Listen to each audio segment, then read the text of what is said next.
During the summer of 1969, humanity watched with anticipation as the Apollo 11 mission set out to accomplish something previously confined to fantasy novels and bold political promises: putting people on the lunar surface.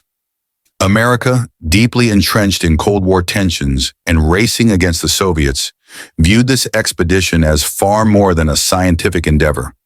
It represented a showcase of engineering prowess and determination as a nation.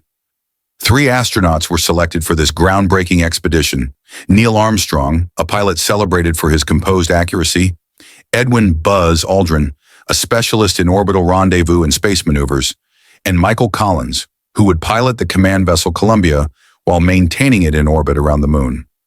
All 3 had spent countless years preparing, mastering everything from vehicle mechanics to rock study, emergency protocols, and rehearsals for virtually every conceivable malfunction that NASA's technical staff could envision. The launch from Cape Kennedy occurred on July 16, 1969. Rising higher than Lady Liberty herself and producing more than 7.5 million pounds of force, the Saturn V rocket thundered skyward, bearing the dreams of countless observers. Following a 3-day journey through space, the vessel entered orbit around the moon, circling Earth's satellite like adventurers nearing uncharted territory. July 20th marked the moment when Eagle, the landing craft, separated from Columbia. While Collins remained overhead in solitary orbit, yet concentrated on his duties, Armstrong and Aldrin made their gradual descent toward the moon's face. The landing sequence brought considerable risk. As they neared their designated touchdown zone, Armstrong discovered the navigation system was directing them toward a field littered with large rocks. With mere moments of propellant remaining, he seized manual command and steered Eagle toward a smooth area within the Sea of Tranquility. When the clock struck 10:56 p.m. Eastern Time, Armstrong descended the ladder and spoke the legendary phrase, "That's one small step for man, one giant leap for mankind." Countless viewers observed live transmissions as our species planted its first footprint on a different world. Aldrin descended shortly thereafter, characterizing the moon's terrain as magnificent desolation. Together they erected the Stars and Stripes, installed research equipment, and gathered specimens of lunar stones and dust. Following 21 hours spent on the moon, Armstrong and Aldrin launched upward to reunite with Collins, bringing to a close what many consider the most remarkable journey humanity had ever undertaken. The triumph of Apollo 11 achieved President John F. Kennedy's 1961 goal of placing a person on the moon and bringing him back alive before 1970 arrived. This represented both an engineering marvel and a meaningful win in the competition for space dominance. While Apollo 11 had shown the possibility, Apollo 12 sought to establish that moon landings could be replicated with precision and enhanced scientific objectives. Departing Earth in November 1969, this second touchdown expedition brought astronauts Charles Pete Conrad, Richard Gordon, and Alan Bean into space.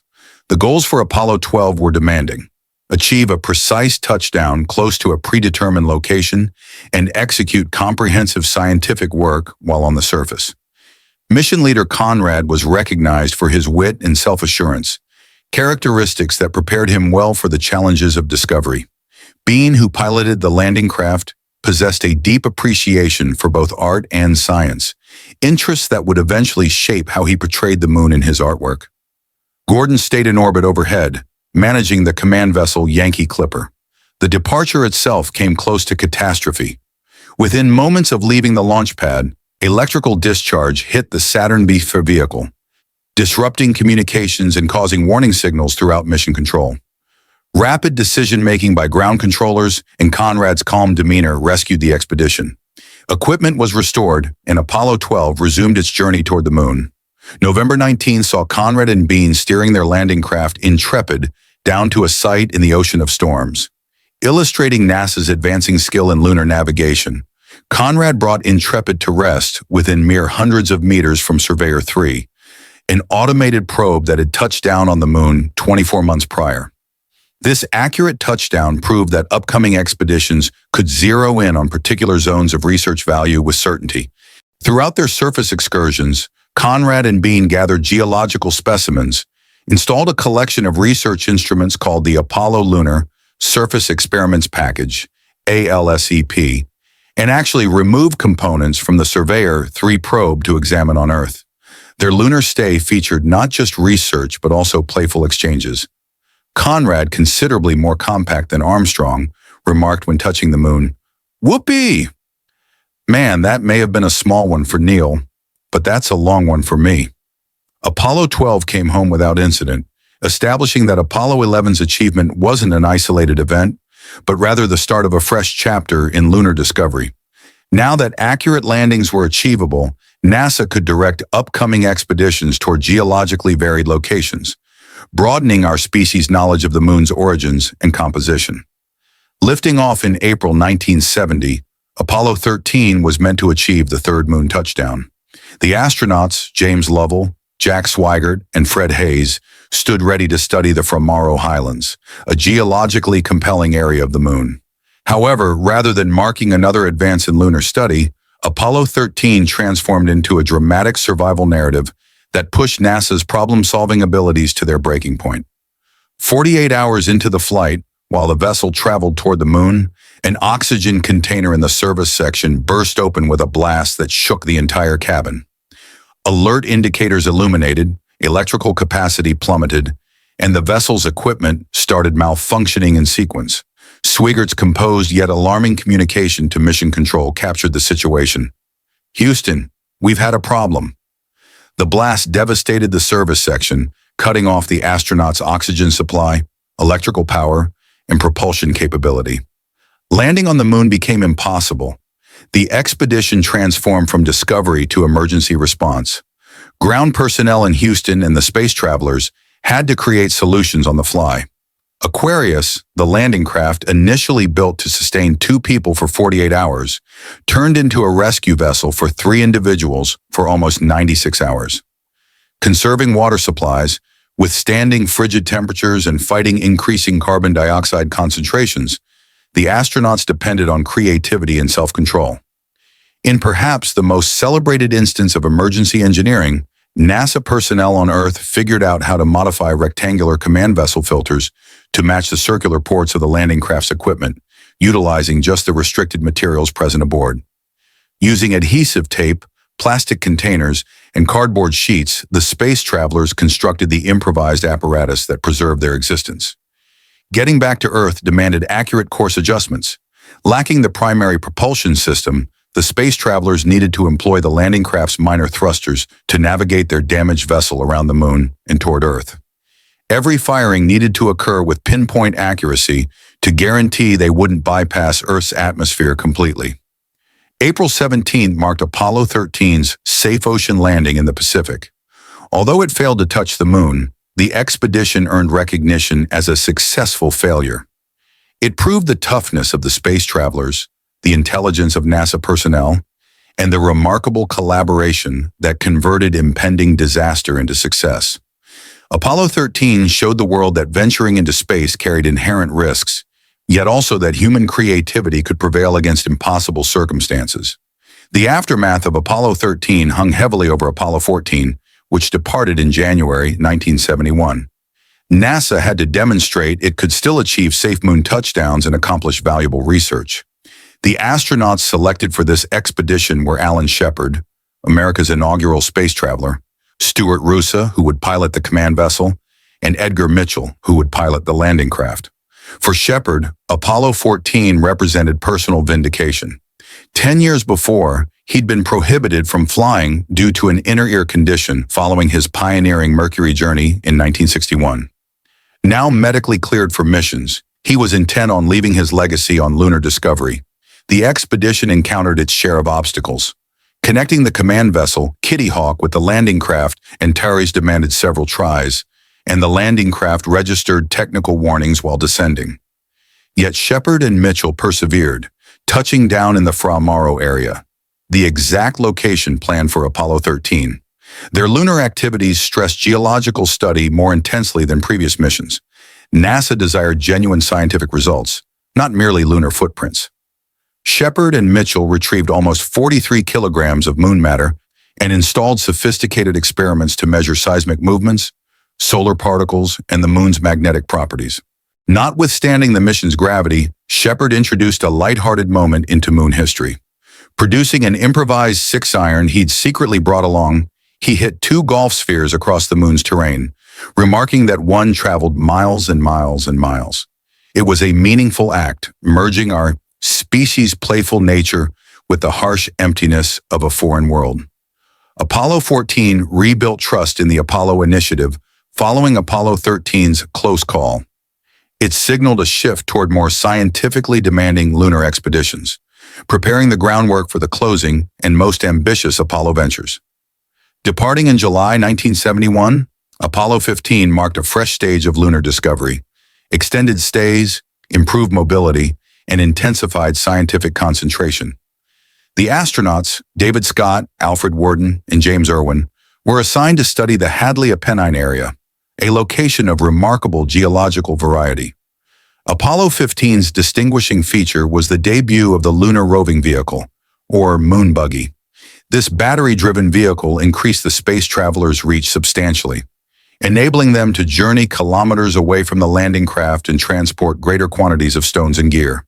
For the initial time, our species could operate a vehicle on a different celestial body's surface. Scott and Irwin performed 3 surface excursions exceeding 18 hours combined. They studied craters, retrieved specimens from the Apennine peaks, and examined a formation called Hadley Rill, a profound trench thought to result from prehistoric volcanic processes. Their discoveries included the Genesis Rock, an anorthosite specimen believed to originate from the moon's primitive outer layer, providing crucial insights into its creation. The expedition also included an emotionally significant symbolic act. Throughout their last surface excursion, Scott conducted a brief tribute recognizing deceased astronauts and cosmonauts, positioning a memorial plaque and a sculpture named the Fallen Astronaut on the moon's terrain. Apollo 15 expanded the frontiers of moon science, proving that the moon wasn't merely an empty wasteland, but rather a valuable geological record awaiting discovery. The expedition's achievements emphasized the importance of transportation and prolonged study, confirming that space travelers could function as both adventurers and research scientists on a foreign world. Lifting off in April 1972, Apollo 16 focused on the Descartes Highlands, an area thought to have volcanic origins.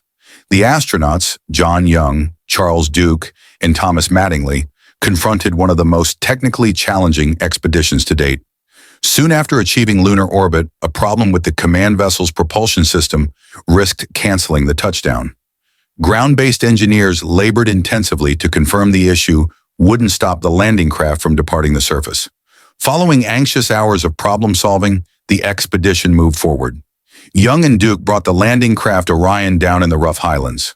The landscape proved more difficult than earlier touchdown locations, containing inclines and large rocks that challenged both the space travelers and the lunar vehicle. Across 3 days, they performed wide-ranging geological examinations, traveling almost 27 kilometers and retrieving more than 95 kilograms of moon specimens. The expedition produced significant revelations. Materials assumed to be volcanic stones proved to be primitive crustal substance, transforming researchers' comprehension of the moon's past. Apollo 16 revealed that the highlands weren't volcanic fields, but rather fragments of the moon's ancient outer layer, modified by innumerable collisions. Notwithstanding the challenges, Apollo 16 proved remarkably successful, contributing fresh dimensions of understanding to our species' conception of the moon and confirming once more that space travelers could surmount formidable obstacles on the edge of space. Departing in December 1972, Apollo 17 became the final Apollo expedition to the moon. The astronauts included Eugene Cernan, Ronald Evans, and Harrison Schmitt. Schmitt, trained in geology, was the sole professional researcher to ever set foot on the moon, highlighting NASA's increasing focus on scientific work.